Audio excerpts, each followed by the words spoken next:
नमस्कार बच्चों, good evening, Radhe Radhe. क्या हाल है? अच्छे होंगे, एकदम मस्त होंगे और आप पढ़ाई भी बहुत अच्छे से कर रहे होंगे। अपन सेल के बारे में पढ़ रहे थे और मैं आपको सेल में लाइसोसोम पढ़ा रही थी, तो मैं एक बार लाइसोसोम को स्टार्टिंग से रिवाइज करवाती हूँ। आप मेरे साथ साथ बोलना, मुझे आंसर देना। लाइसोसोम की खोज किसने की है? या सही बोला आपने, लाइसोसोम की खोज किसने की है? डी डुवे ने। लाइसोसोम का काम क्या होता है? कोशिकीय पदार्थों का पाचन करना, डाइजेशन ऑफ सेल मटेरियल्स। और पाचन के लिए हमेशा किसकी आवश्यकता होती है? एंजाइम्स की। तो लाइसोसोम में कैसे एंजाइम बताए थे मैंने आपको? जल अपघटनीय, या इनको ही इंग्लिश में अपन ने क्या लिखा था? हाइड्रोलाइटिक। लाइसोसोम में जल अपघटनीय या फिर कैसे एंजाइम होते हैं? हाइड्रोलाइटिक। इतना आप समझ गए थे। और लाइसोसोम के जो एंजाइम होते हैं ना, ये पीएच 5 पर काम करते हैं। ये भी एग्जाम में क्वेश्चन आता है, लाइसोसोम के एंजाइम कितनी पीएच पर काम करते हैं? तो पीएच 5 पर काम करते हैं। लाइसोसोम में एंजाइम्स कितने थे? तो लगभग 50 प्रकार के एंजाइम होते हैं। संख्या में याद कर लेना, 50। हाइड्रोलाइटिक होते हैं, पीएच 5 पर काम करते हैं। इतना आप समझ गए थे। इसके बाद मैंने आपको बताया था कि लाइसोसोम को कोशिका की क्या कहते हैं? आत्मघाती थैली, सुसाइडल बैग कहते हैं ना। सुसाइडल बैग क्यों कहते हैं इसको? तो देखो भाई, इसका है ना, लाइसोसोम का काम क्या होता है? ये लाइसोसोम है, इसका काम है कोशिकीय पदार्थों का पाचन करना। लेकिन हर समय मूड थोड़ी होता है, कभी कभी इसको गुस्सा आता है, सेल के ऊपर फट जाता है ये, और पूरी सेल का ही पाचन कर देता है। फट जाएगा तो भाई इसमें एंजाइम्स होते हैं ना, तो इसके एंजाइम से सेल ही नष्ट हो जाती है। और जब इस खुद सेल को मारेगा तो जिसमें ये रहेगा तो उसी को ही खत्म कर रहा है, तो फिर ये तो मरेगा ही ना, इसलिए इसको सुसाइडल बैग कहते हैं। और सेल का ब्लास्ट हो गया, इसलिए इसको क्या कहते हैं? एटम बम कहते हैं, परमाणु बम कहते हैं। इतना अपन पढ़ चुके थे। फिर मैं आपको बता रही थी कि लाइसोसोम में क्या पाई जाती है? बहुरूपता, पॉलीमॉर्फिज्म, मतलब ये कई रूपों में होता है। जैसे फर्स्ट अपन लिख रहे हैं प्राइमरी लाइसोसोम, प्राथमिक लाइसोसोम, या इसी को कहते हैं प्राइमरी लाइसोसोम। सेकंड अपन लिखेंगे सेकेंडरी लाइसोसोम, सेकेंडरी लाइसोसोम। और सेकेंडरी लाइसोसोम को क्या कहते हैं? द्वितीयक लाइसोसोम, या इसको सेकेंडरी लाइसोसोम को पाचक रिक्तिका, डाइजेस्टिव वैक्यूल भी कहते हैं। इसको पाचक रिक्तिका या फिर डाइजेस्टिव वैक्यूल भी कहते हैं। और थर्ड नंबर पर अपन पढ़ेंगे टर्शरी लाइसोसोम, टर्शरी लाइसोसोम, या इसको कहते हैं तृतीयक लाइसोसोम। ये तो आप समझ गए, हिंदी में तो तृतीयक ही होगा। देखो, प्राथमिक लाइसोसोम होता है ना, ये सबसे पहला बना लाइसोसोम होता है। लाइसोसोम का निर्माण किससे होता है? गोल्जी काय से। गोल्जी काय के द्वारा पहला बना हुआ लाइसोसोम कौन सा होता है? प्राथमिक लाइसोसोम। इसमें एंजाइम्स होते हैं, लेकिन अभी ये डाइजेशन नहीं कर रहा है, तो ये प्रथम बना लाइसोसोम, प्रथम बना लाइसोसोम होता है। पहला बना हुआ लाइसोसोम होता है प्राइमरी लाइसोसोम। इसमें एंजाइम्स होते हैं, एंजाइम्स भरे होते हैं, एंजाइम होते हैं, इसमें एंजाइम होते हैं। और ये पाचन नहीं करेगा अभी। अभी जब प्राइमरी लाइसोसोम में, प्राइमरी लाइसोसोम में फूड पार्टिकल्स, जिनका भी इसको डाइजेशन करना होता है, वो फूड पार्टिकल्स या भोजन के कण जब प्राइमरी लाइसोसोम से जुड़ जाते हैं तो फिर उसको क्या कहते हैं? सेकेंडरी लाइसोसोम या पाचक रिक्तिका। तो अब इन फूड पार्टिकल्स का डाइजेशन करने का काम कौन करेगा? सेकेंडरी लाइसोसोम डाइजेशन करने का काम करेगा। इतना समझ गए ना? पहला बना लाइसोसोम होता है प्राइमरी लाइसोसोम, इसमें एंजाइम्स भरे होते हैं। जब इससे फूड पार्टिकल्स जुड़ जाते हैं तो ये सेकेंडरी लाइसोसोम पाचक रिक्तिका कहलाता है। अब ये डाइजेशन का काम कर देगा, लेकिन आपको पता है ना, डाइजेशन से तो वेस्ट मटेरियल्स, अपशिष्ट पदार्थ भी बनते हैं। तो ये जो टर्शरी लाइसोसोम होता है ना, ये पाचन से बने हुए अपशिष्ट पदार्थों को एक्सोसाइटोसिस के द्वारा सेल से क्या करता है? आउट अपशिष्ट पदार्थों को बाहर निकालने का काम करता है। टर्शरी लाइसोसोम होता है, ये पाचन से बने हुए अपशिष्ट पदार्थों को, वेस्ट मटेरियल्स को, देखो एक बार, ये टर्शरी लाइसोसोम है ना, ये अपशिष्ट पदार्थों को कौन से मेथड से, एक्जोसाइटोसिस, बहिर्कोशिका लयन, एक्जोसाइटोसिस द्वारा बाहर निकालता है। समझ गए क्या?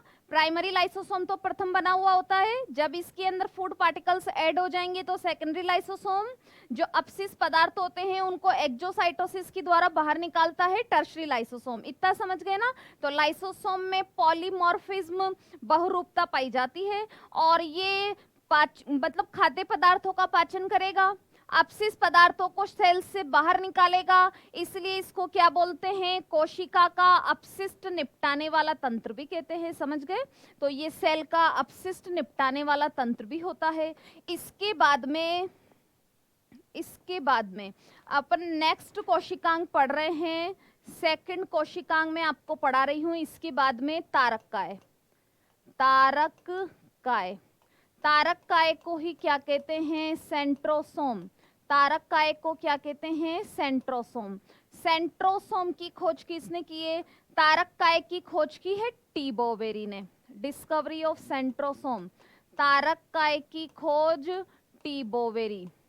और तारक काय नाम किसने दिया? तारक काय नाम दिया था वॉन बेंडेन ने। तारक काय नाम दिया, तारक काय नाम को देने वाले कौन है? Van Beneden. समझ गए क्या? देखो, तारक काय को बोलते हैं centrosome. Discovery of centrosome T Boveri. Centrosome word या नाम को देने वाले कौन है? वॉन बेंडेन। सेंट्रोसोम का काम क्या होता है? सेंट्रोसोम से शुक्राणु, ये मैंने आपको तब बताया था ना जब शुक्राणु का शीर्ष भाग बताया था गोल्जी काय में, स्पर्म का डायग्राम बना के भी मैंने आपको बताया था कि शीर्ष भाग को एक्रोसोम कहते हैं, जिसका निर्माण गोल्जी काय करता है। और शुक्राणु की टेल का फॉर्मेशन कौन करता है? पूंछ का निर्माण, टेल का निर्माण, पूंछ का फॉर्मेशन कौन करता है? ये सेंट्रोसोम। शुक्राणु की पूंछ का निर्माण करता है तारक काय। समझ गए? शुक्राणु की पूंछ का निर्माण तारक काय। कोशिका विभाजन के समय तर्कु तंतुओं का भी निर्माण करता है। जो तारक काय होता है ना, इसके अंदर एक तारक काय में क्या पाए जाते हैं? दो तारक केंद्र। एक तारक काय में दो तारक केंद्र होते हैं। अब ऐसे ध्यान रखना, तारक केंद्र को इंग्लिश में सेंट्रियोल कहते हैं। तारक केंद्र को तो क्या बोलते हैं? सेंट्रियोल।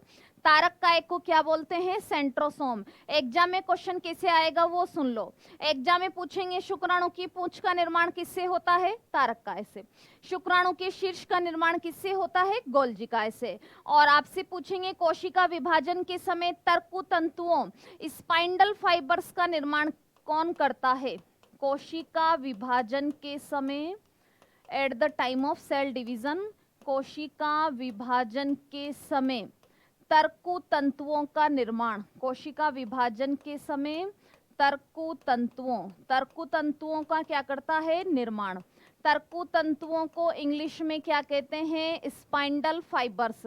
तो ये सेल डिवीजन के समय स्पाइंडल फाइबर्स का फॉर्मेशन करेगा। स्पाइंडल फाइबर्स का यूज किया है ये आपको सेल डिवीजन में पता लग जाएगा। एक तारक काय में कितने तारक केंद्र होते हैं? दो तारक केंद्र होते हैं।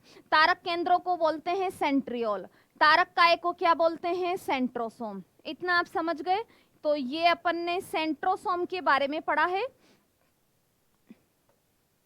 इसके बाद में मैं आपको नेक्स्ट कोशिकांग पढ़ा रही हूं, रिक्तिका। रिक्तिका के बारे में मैंने आपको बताया था ना जब डिफरेंस पढ़ाया था प्लांट और एनिमल सेल में। रिक्तिका को कहते हैं वैक्यूल। आप बताओ रिक्तिका का क्या काम बताया था मैंने आपको? आप मुझे बताओ, इसका आंसर दो। रिक्तिका का काम क्या बताया था मैंने आपको?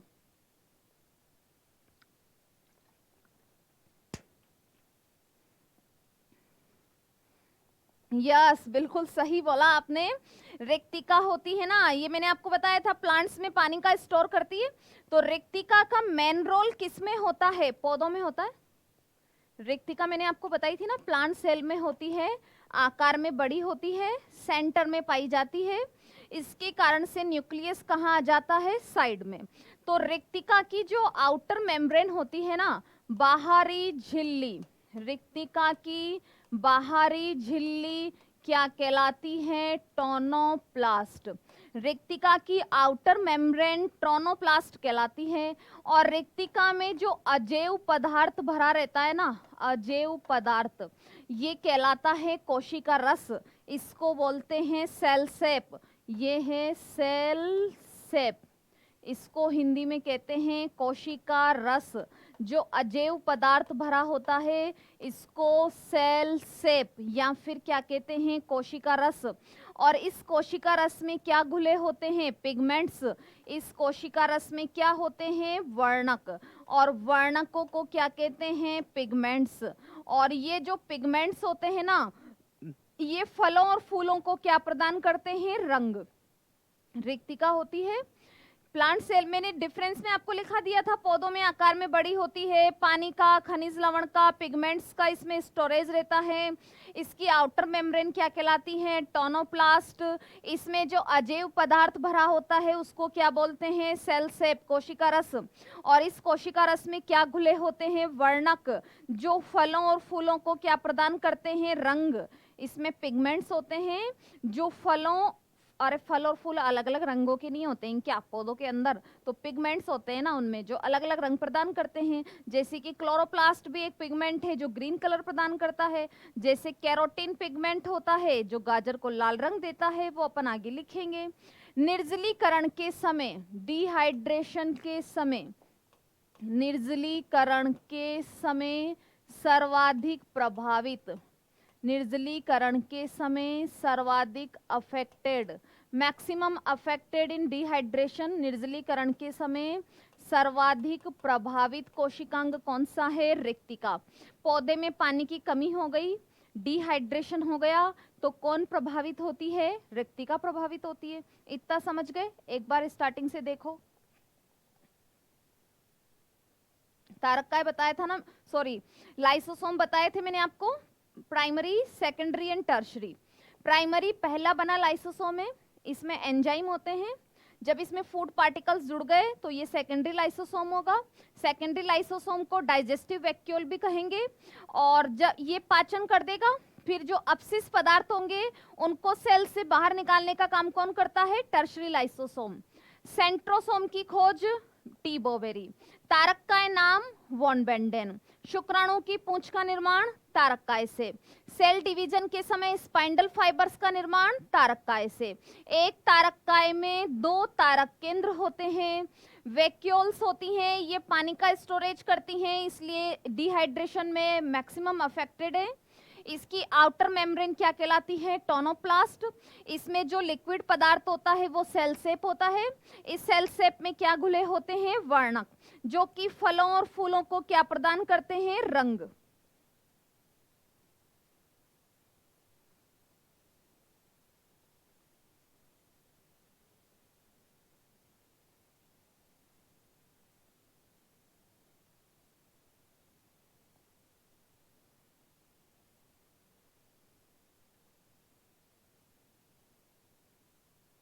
देखो, इतना आप समझ गए। इसके बाद में मैं आपको पढ़ा रही हूं पैरोक्सीसोम। इसके बाद में अपन पढ़ रहे हैं पैरोक्सीसोम। पैरोक्सीसोम जो आप नाम ही पहली बार सुन रहे होंगे आधे बच्चे तो पैरोक्सीसोम का। पैरोक्सीसोम की खोज की है डी डुवे ने, डिस्कवरी ऑफ पैरोक्सीसोम। इसके आंसर में डी डुवे, इसके आंसर में 2 आंसर आएंगे। पहली प्रायोरिटी आप डी डुवे को देना। डी डुवे आपको ऑप्शन में नहीं मिले तो फिर आंसर में आएगा टॉलबर्ट। पैरोक्सीसोम, डी डुवे ने इसको डिस्कवर किया था। सेकंड आंसर है, इसको फिर डॉलबर्ट आंसर में दोगे। पैरोक्सीसोम में एंजाइम्स भरे होते हैं, ऑक्सीडेज और कैटेलेज प्रकृति के। पैरोक्सीसोम में ऑक्सीडेज व कैटेलेज प्रकृति के क्या भरे होते हैं? एंजाइम। ऑक्सीडेज और कैटेलेज प्रकृति के एंजाइम भरे होते हैं। पेरोक्सीसोम में ऑक्सीडेज और कैटेलेज प्रकृति के एंजाइम भरे होते हैं। तो ये भी जब एंजाइम्स होते हैं तो लाइसोसोम के समान क्रियाविधि प्रदर्शित करता है। इसकी वर्किंग प्रोसेस किसके समान होती है? लाइक लाइसोसोम, लाइसोसोम के समान, क्योंकि इसमें भी उसी की तरह एंजाइम भरे होते हैं और ये सभी प्लांट्स और एनिमल्स के अंदर पाया जाएगा। खोज इसकी डीडुवे ने। Second answer Tolbert. इसमें ऑक्सीडेज और कैटेलेज प्रकृति के एंजाइम्स होते हैं जो किसके समान क्रियाविधि प्रदर्शित करते हैं? लाइसोसोम के समान। इतना आप समझ गए। इसके बाद में अपन पढ़ रहे हैं स्फीरोसोम। लाइसोपेरोक्सीसोम के बाद में अपन पढ़ रहे हैं स्फीरोसोम। अब ये आप मुझे आंसर दो, स्फीरोसोम की खोज किसने की है? बताओ, आंसर बताओ। स्फीरोसोम की खोज, नाम पहली बार सुना होगा स्फीरोसोम। स्फीरोसोम प्लांट्स में पाया जाता है, पहली बात तो एनिमल सेल में एब्सेंट होता है। स्फीरोसोम को कहते हैं प्लांट लाइसोसोम। स्फीरोसोम को क्या कहते हैं? Plant lysosome. पौधों में जो लाइसोसोम होता है ना, वही एनिमल्स में जो लाइसोसोम का काम है वही काम स्फीरोसोम का पौधों में होता है। इसकी खोज की है डेंजियर्ड और पेरनर ने। स्फीरोसोम की खोज डेंजियर्ड और पेरनर ने, डेंजियर्ड और पेरनर ने की है। और ये स्फीरोसोम प्लांट्स में होता है और ये भी एंजाइम्स होते हैं, लाइसोसोम के समान कार्य करता है। लाइसोसोम के समान कार्य करता है। और ये लाइसोसोम के समान कार्य किस में करता है? तो ये प्लांट्स में काम करता है। मैंने लिखा है ये प्लांट लाइसोसोम इज स्फीरोसोम। समझ गए आप इतना? तो ये दो आपने नए नाम सुने हैं, पेरोक्सीसोम और स्फीरोसोम। स्फीरोसोम याद कर लो, प्लांट लाइसोसोम होता है, क्योंकि मैंने आपको बताया था कि पौधों में तारककाय और लाइसोसोम क्या होते हैं? एब्सेंट। डेंजियर और पेरनर ने इसको खोजा था। लाइसोसोम के समान काम करता है क्योंकि इसमें भी क्या भरे होते हैं? एंजाइम्स। समझ गए क्या? अब देखो अपन ने सारे कोशिकांग पढ़े हैं, न्यूक्लियस बाकी है। न्यूक्लियस के अंदर ही आएंगे डीएनए और आरएनए। इसके पहले मैं आपको एक और अपना कोशिकांग बचा हुआ है लवक, इसको पढ़ा देती हूँ। उसके बाद में फिर न्यूक्लियस, फिर गुणसूत्र, फिर डीएनए, आरएनए, वो सारे एक साथ आ जाएंगे ना। लवक को क्या बोलते हैं? प्लास्टिड। प्लास्टिड होते हैं ना, प्लांट्स में पाए जाते हैं ना लवक। तो प्लांट्स में कौन कौन से लवक होते हैं? एक तो होता है हरित लवक। हरित लवक कहाँ मिलता है पौधों में? बताना देखा एक बार, हरित लवक कहाँ मिलता है? मुझे पता है तुम क्या आंसर दोगे। एक होता है वर्णी लवक। हाँ, अब तुमने बोला है ना हरित लवक पत्तियों में होता है। अब देखो फिर मैं बताती हूँ तुम्हें कहाँ पर होता है। आपके दिमाग में यही कॉन्सेप्ट बना हुआ है कि हरित लवक पत्तियों में होता है। देखो, वर्णी लवक को क्या कहते हैं? क्रोमोप्लास्ट। वर्णी लवक को कहते हैं क्रोमोप्लास्ट। और एक तीसरा होता है अवर्णी लवक, और अवर्णी लवक को क्या कहते हैं? ल्यूकोप्लास्ट। अवर्णी लवक को क्या कहते हैं? ल्यूकोप्लास्ट। समझ गए? हरित लवक पत्तियों में होता है ऐसा आप मानते हो। चलो अब मैं जो नाम बोल रही हूँ ना वो नाम सुनना। भिंडी, टिंडे, लौकी, करेले, कच्चे टमाटर, हरी मिर्च, ये सारी चीजें आपने देखी। खीरा, ककड़ी, और कौन कौन सी ककड़ियाँ आती हैं, लौकी आती हैं, ये सब ग्रीन कलर की होती हैं। और पौधे में जहाँ भी ग्रीन कलर है ना वो हरित लवक ही होता है। और जो मैंने नाम लिए ना भी, भिंडी, टिंडे, लौकी, क्या है, जो भी कच्चे टमाटर हैं, ये सब ग्रीन हैं और इनमें सब में बीज होते हैं। और जिनमें भी बीज होते हैं ना वो हमेशा क्या होते हैं? फल। इन सब में बीज हैं तो ये सब फल होते हैं। तो इसका मतलब तो हरित लवक फलों में भी तो हुआ ना भाई। तो आपका पत्तियों वाला कॉन्सेप्ट गलत था, हरित लवक पत्तियों में भी होता है। अब देखो मैं आपको एक और चीज बताती हूँ। आपने एलोवेरा का प्लांट सबने देखा होगा ना, एलोवेरा का पौधा ऐसा होता है।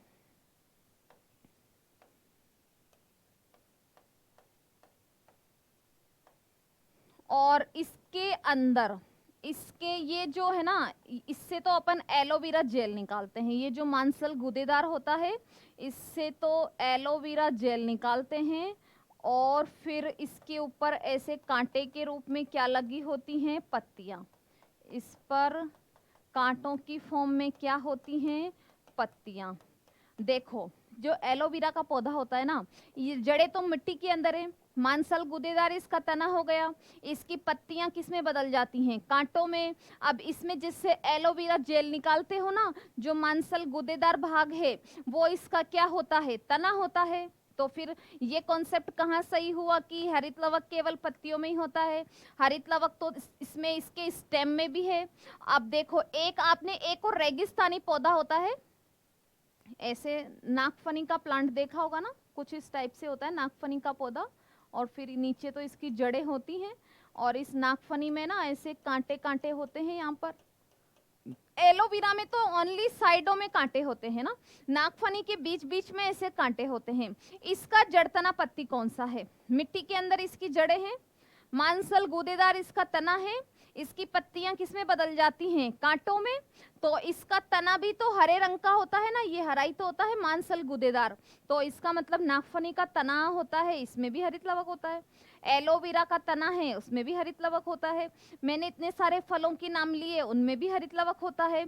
इसका मतलब क्या हुआ, इसका मतलब ये हुआ हरित लवक पौधे के सभी हरे भागों में होता है, हरित लवक पौधे के सभी हरे भागों में, ऑल ग्रीन पार्ट्स में पाया जाता है, पौधे के सभी हरे भागों में होता है, सभी हरे भागों में पाया जाता है। और हरित लवक का काम क्या है, वैसे क्लोरोप्लास्ट एक अपने आप में टॉपिक है, बॉटनी में आएगा। हरित लवक का काम क्या है, formation of food by photosynthesis, प्रकाश संश्लेषण द्वारा भोजन बनाना। हरित लवक का काम क्या है, प्रकाश संश्लेषण द्वारा भोजन बनाना। प्रकाश संश्लेषण द्वारा क्या बनाता है, भोजन। इतना आप समझ गए होंगे, फिर मैं अभी आपको और डिटेल से पढ़ाऊंगी क्लोरोप्लास्ट, पहले इनके बारे में सुन लो। देखो यहाँ पे 3 वर्ड काम आ रहे हैं, chloro, chromo and leuco. Chloro word होता है ना, क्लोरो, क्लोरो शब्द होता है साइंस में हरे के लिए, ग्रीन इंग्लिश में, हिंदी में हरा, साइंस में क्लोरो। अब इसमें ग्रीन कलर है तो ये क्लोरोप्लास्ट हो गया। फिर यहाँ पे आता है क्रोमो, क्रोमो का मतलब क्या होता है, रंग। क्रोमो का मतलब क्या होता है, रंग। रंग को रंग हिंदी में, इंग्लिश में कलर, साइंस में क्रोमो। तो जहां भी कलर होते हैं वहां पर क्रोमोप्लास्ट रंग देने का काम करता है ना, तो इसका नाम हो गया क्रोमोप्लास्ट। फिर एक वर्ड यहाँ पे यूज आ रहा है ल्यूको, एक वर्ड यूज आ रहा है ल्यूको। ल्यूको शब्द होता है सफेद या रंगहीन के लिए, ल्यूको शब्द सफेद या रंगहीन, व्हाइट और कलरलेस बोलते हैं ना इंग्लिश में, साइंस में इसके लिए ल्यूको वर्ड होता है। तो जहां पर व्हाइट कलर या कलरलेस होगा तो वहां पर ल्यूको वर्ड आएगा, तो ये ल्यूकोप्लास्ट हो गया। अवर्णी लवक, जहां पर वर्ण नहीं है वो ल्यूकोप्लास्ट। जैसे डब्ल्यूबीसी पढ़ेंगे ना अपन, डब्ल्यूबीसी को बोलते हैं ना ल्यूकोसाइट, श्वेत रक्त कणिका, तो वो होती है ल्यूकोसाइट। ये है ल्यूकोप्लास्ट, क्योंकि ये कलरलेस वर्णक होते हैं। तो ये 3 शब्द आप यहाँ पे याद कर लो, एक तो क्लोरो, एक क्रोमो, एक ल्यूको, तीनों शब्द याद कर लो यहाँ पर।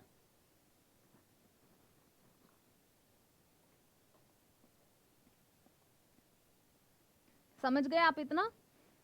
अब मैं आपको क्रोमोप्लास्ट के बारे में बताती हूँ।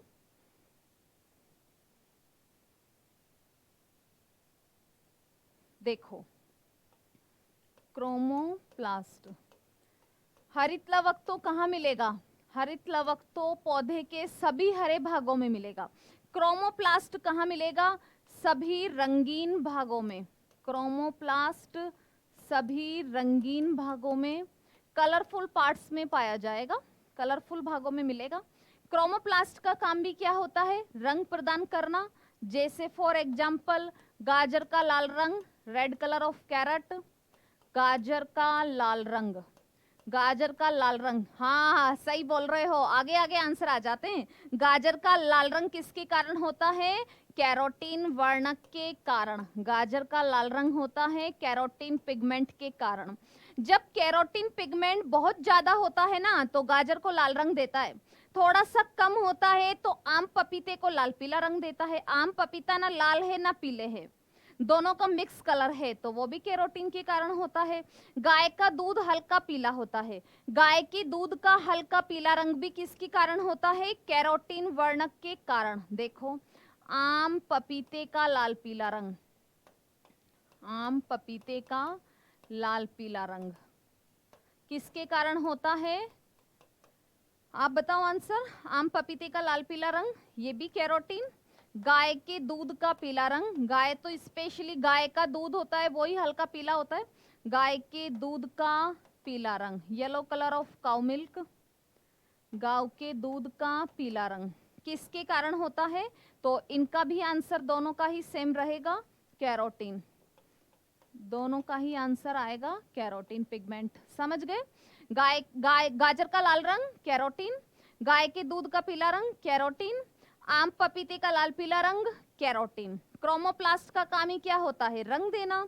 जैसे फूलों का पीला रंग, फूलों का पीला रंग, येलो कलर ऑफ फ्लावर्स, फूलों का पीला रंग। जेंथोफिल, फूलों का पीला रंग किसके कारण होता है? जेंथोफिल के कारण। और टमाटर का लाल रंग, रेड कलर भी होता है ना, टमाटर का भी तो रेड कलर होता है ना, रेड कलर अलग अलग कारण से है। जैसे गाजर का लाल रंग तो कैरोटीन, टमाटर का लाल रंग लाइकोपेन, टमाटर का लाल रंग किसके कारण होता है? लाइकोपेन। तो टमाटर में लाइकोपेन पिगमेंट होता है जो टमाटर को कौन सा रंग देता है? लाल। फूलों का पीला रंग जेंथोफिल। चुकंदर का भी रेड कलर होता है ना, चुकंदर का लाल रंग, चुकंदर का लाल रंग किसके कारण होता है? चुकंदर का रेड कलर होता है बीटेनिन, चुकंदर का लाल रंग किसके कारण होता है? बीटेनिन। समझ गए इतना? टमाटर का लाल रंग लाइकोपेन, चुकंदर का लाल रंग बीटेनिन, फूलों का पीला रंग जेंथोफिल, गाजर का लाल रंग कैरोटीन, आम पपीते का लाल पीला कैरोटीन, गाय के दूध का पीला रंग कैरोटीन। मात्रा का डिफरेंस है, कैरोटीन वर्णक ज्यादा है तो डार्क कलर, थोड़ा सा कम है तो लाल पीला, बिल्कुल कम है तो हल्का पीला। क्रोमोप्लास्ट कलरफुल पार्ट्स में कलर प्रदान करने का काम करेगा। फूलों का पीला रंग समझ गए, टमाटर का लाल रंग लाइकोपेन, चुकंदर का लाल रंग किसके कारण होता है? बीटेनिन के कारण। इतना समझ गए। इसके बाद में एक कौन सा था? ल्यूकोप्लास्ट, एक था ल्यूकोप्लास्ट, अवर्णी लवक। ये रंगहीन भागों में पाया जाता है ना, और रंगहीन भाग कौन से होते हैं? भूमिगत भाग होते हैं मेनली, जो कलरलेस होते हैं, तो ये मेनली भूमिगत या भोजन संचित करने वाले भागों में पाया जाता है, भूमिगत और फूड स्टोरेज पार्ट्स में पाया जाता है, भोजन संचित करने वाले भागों में पाया जाता है। और ल्यूकोप्लास्ट 3 प्रकार का होता है। किसके आधार पर ये 3 प्रकार का होता है? On the basis of storage food, संचित भोजन के आधार पर, संचित भोजन के आधार पर, on the basis of storage food, संचित भोजन के आधार पर कितने प्रकार का होता है? 3 प्रकार का। और इसके 3 प्रकार कौन कौन से होते हैं? तो इसके 3 प्रकार देखो कौन कौन से होते हैं। एक तो होता है एमाइलोप्लास्ट, एमाइलोप्लास्ट, एक होता है इलियोप्लास्ट, एमाइलोप्लास्ट, एक होता है इलियोप्लास्ट, और एक होता है एल्यूरोप्लास्ट, एल्यूरोप्लास्ट। तो ये खाद्य संचय के आधार पर कितने प्रकार का हो गया? 3, एमाइलोप्लास्ट, इलियोप्लास्ट, एल्यूरोप्लास्ट। एमाइलोप्लास्ट में किसका संचय होता है? तो एमाइलोप्लास्ट में स्टोर होता है स्टार्च का, स्टोरेज ऑफ स्टार्च, स्टार्च का संचय। स्टार्च क्या है ये आपको फूड या न्यूट्रिशन अपन पढ़ेंगे तो आपको पता लग जाएगा स्टार्च क्या होता है, ग्लाइकोजन क्या होता है, फैट क्या होती है, ये सब न्यूट्रिशन में आएगा। स्टार्च का स्टोरेज होता है एमाइलोप्लास्ट, और स्टार्च के स्टोरेज का सबसे बेस्ट एग्जांपल है आलू। आलू कलरलेस भी होता है, उसमें स्टार्च का स्टोरेज भी होता है। और आपसे पूछे सर्वाधिक स्टार्च किससे मिलता है, तो आप आंसर में क्या दोगे? आलू। क्या खाते हैं जिससे सर्वाधिक स्टार्च मिलता है? तो आलू से। तो मैं यहाँ लिख भी देती हूँ, आलू से सर्वाधिक स्टार्च प्राप्त होता है। मैक्सिमम स्टार्च, आलू से सर्वाधिक स्टार्च प्राप्त होता है। समझ गए? तो आलू से सबसे ज्यादा मात्रा में क्या प्राप्त होता है? स्टार्च। इलियोप्लास्ट का मतलब किसका संचय है? इलियोप्लास्ट होता है स्टोरेज ऑफ फैट। इलियोप्लास्ट है वसा का संचय, स्टोरेज ऑफ फैट। और फैट के स्टोरेज का एग्जाम्पल वसा का संचय किसमें होता है? जिससे ऑयल निकल सकता है, जैसे मूंगफली से तेल निकल सकता है ना, तो उसमें ऑयल का स्टोरेज होता है, तो वो इलियोप्लास्ट में आएगा। एल्यूरोप्लास्ट किसका स्टोरेज होता है? तो ये प्रोटीन का स्टोरेज होता है, प्रोटीन का संचय क्या कहलाता है? एल्यूरोप्लास्ट। और एल्यूरोप्लास्ट में कौन आती हैं? दालें। अरे दालों से क्या मिलता है? प्रोटीन। तो इसका उदाहरण क्या हो जाएंगी? दालें। इसका उदाहरण हो जाएगा मूंगफली वगैरह। और इसका उदाहरण मैंने आपको क्या बताया है? आलू। तो ये समझ गए आप। लवक मैंने आपको 3 प्रकार के बताए हैं, एक बार देखो इधर।